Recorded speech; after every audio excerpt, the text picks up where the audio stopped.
அனைவருக்கும் வணக்கம். இன்று திருக்குறளில் அதிகாரம் 54 பொச்சாவாமை, குறள் எண் 538.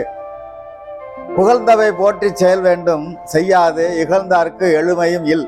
இதுதான் குறள். ஒரு அருமையான குறள். இந்த குறள் என்ன சொல்கிறது என்றால், சான்றோர்கள் புகழ்ந்து கூறிய செயல்களை மதித்து செய்ய வேண்டும், மாறாக அவற்றை அலட்சியப்படுத்தி செய்யாமல் மறப்பவர்களுக்கு 7 பிறவிகளிலும் நன்மை இராது என்று வள்ளுவ பெருந்தகை மிக தெளிவாக இந்த குறள் மூலமாக எடுத்துக் கூறுகிறார்கள் நமக்கு.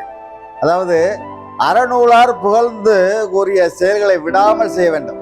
அறம் செய்ய விரும்பு ஆறுவது சினம், ஓதாமல் ஒரு நாளும் இருக்க வேண்டாம், மனதில் உறுதி வேண்டும், வாக்கினில் தெளிவு வேண்டும், நினைவு நல்லது வேண்டும், கற்கே நன்றே கற்கே நன்றே பிச்சை புகினும் கற்கே நன்றே என்று சான்றோர்கள் புகழ்ந்து கூறிய சொற்களையும் செயல்களை மதித்தே நாம் செய்தல் வேண்டும்.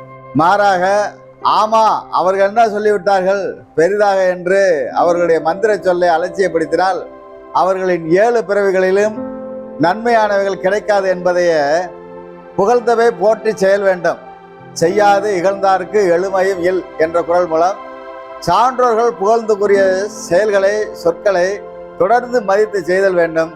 அவ்வாறு செய்யாமல் இருப்பவருக்கு 7 பிறவியிலும் நன்மை இல்லை என்று நமக்கு உணர்த்தி நல்ல செயல்களை செய்ய சொல்லும் வார்த்தைகளை அலட்சியப்படுத்தாமல் தொடருங்கள். நன்மையே இம்மையிலும் என்கிறார்கள் வள்ளுவ பெருந்தகை. வாழ்க வளத்துடன். நாளை நாம் மற்றொரு குறளில் சந்திப்போம்.